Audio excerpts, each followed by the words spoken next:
Қазақ халқының музыкалық аспаптары. На заметку. Для успокоения колыбельная Брамса, Свет луны Дебюсси, Аве Мария Шуберта, мазурки и прелюдии Шопена, вальсы Штрауса. От неврозов и раздражительности лунная соната Бетховена, кантата номер 2 и итальянский концерт Баха, симфония Гайдена. От скачков давления и нарушений сердечной деятельности свадебный марш Мендельсона, ноктюрн Ди минор Шопена и концерт Ди минор для скрипки Баха.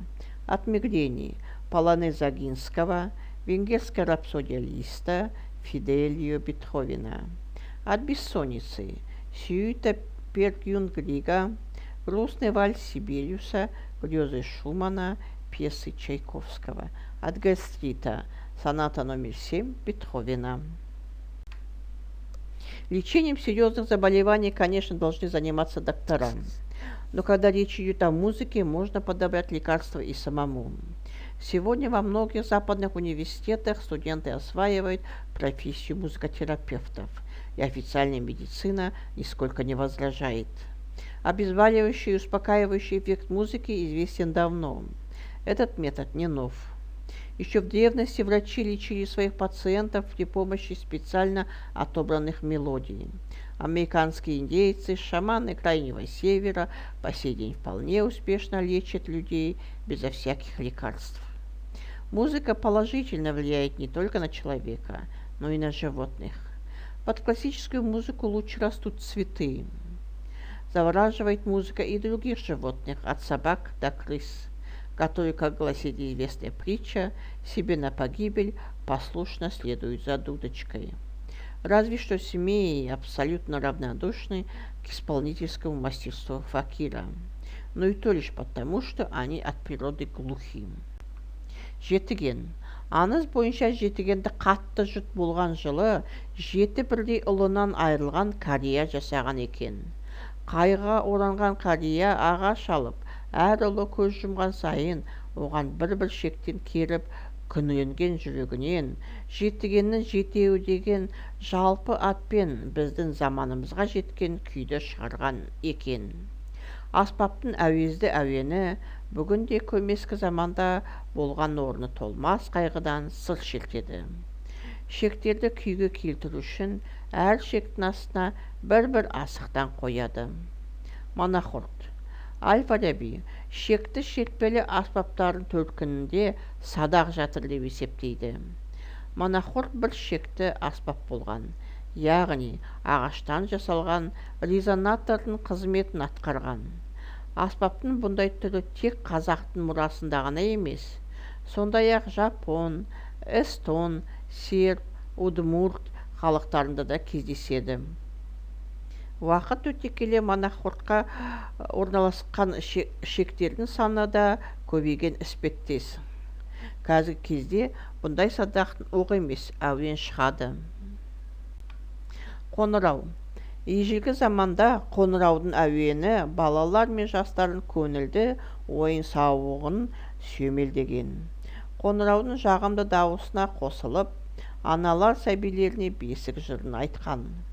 Ал бақсылар рәсімдерін жүргізген кезде асат аяғының шорт дыбысын металдың сыңғырымен толықтыру үшін қоңырауды асат аяққа ілген. Керуш. Ағаштан жасалып, былғарымен өнделген көп шекті шертпелі музыкалық аспап. Атауы өзінің сыртқы түріне байланысты қойылған. Керуш қазақ тілінде айыр найзаны білдіреді. Дала халқы керушті көбіне үй тұрмысында қолданған. Мысалы, оның дыбысынан ләззат ала отырып жіп иірген. Сазген. Сазген атауы сазды шектер мәнін білдіреді. Сазген қобыз бен нарқобыздың арасындағы дыбысқа ұқсас орташа дыбысты білдіретін өзіне тән ерекшеліктері бар аспап. Аспаптың шанағы ағаштан және жұмсақ, жіңішке, құрғақ былғарадан жасалады. Шектері жылқының қылынан жасалады. Аспап жасалатын барлық материалдардың энергетикасы жоғары болғандықтан, ол қазақ даласында қасиетті болып саналған. Қос дүңкілдек қазақ халқының даңқты тарихи әскері жорықтармен тығыз байланысқан. Ағаштан жасалып, былғарымен қапталған екі жақты ұрмалы аспап көшпенділердің айнымас серігі болған. Бір сарынмен аспапта ұрып ойналатын ырғақ әскери сапты ұстауға демеу беріп, жауынгерлік рухты көтерген. Тоқылдақ. Біздің ата-бабаларымыз бұл аспапты тоқылдақ деп бекер қоймаған. Аспаптың ішіндегі металдан жасаған ұсақ сылдырмақтар бірін-біріне соғылып, тоқпақтаған дыбыс шығарады. Құтты бір тоқылдақ құстың ағашты ойып жатқан дыбысы секілді. Оған ілінген майда қоңыраулар сыңғырлаған үн береді. Қобыз. Ежелгі заманда бақсылар қобыздың көмегімен аруақтармен, яғни ата-бабалардың рухтарымен байланысып отырған. Аңызға жүгінсек, аспапта ағаштың жаны сақталады деседі. Қысқа ысқымен қобыздың шегін ысқанда ағашқа жан бітіп, керемет ән салғандай болады. Аспаптың әрбір шегі аттың 30-60 қылшығынан тұрады да, тартқан сайын мың құбылған ғажайып әуенге бөлейді. Додыға. Аспаптың сырты былғарымен қапталған шар болып табылады. Оның ішіндегі металдан жасалған ұсақ сылдырмақтар аспапты сілкіп ойнаған кезде сылдырлаған дыбыс береді. Сондықтан бақсылардың сиқырлық рәсімін жүргізген кезде осы аспапты қолдануы ғажап емес. Домбыра. Домбыра ежелден ақындардың сенімді серігі болған. Оның әсерлі дыбысы ақсүйек хандарды да, қарапайым халықты да шаттыққа бөлеген. Өзінің тула бойына ата-бабаларымыздың даналығын, халқымыздың қайғы қасіреті мен асқақ арманын сіңірген қастерлі домбыраның сазына мыңдаған күйлер шығарылды. Аспаптың алуан түрі бар, бірақ негізгісі екеу: қалақ домбыра, жалпақ пішінді, және қозы құйрық домбыра, тамшы тәрізді болып келеді. Адырна.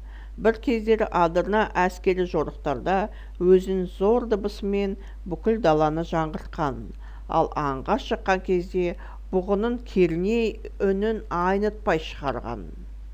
Бұл шертпелі көп шекті аспаптың шанағының іш қуысы болады, және иленген терімен қапталған, шектері түйенің жүнінен немесе сіңірден жасалған. Музыканттар дыбыс шығару үшін шектерді шертіп ойнайды.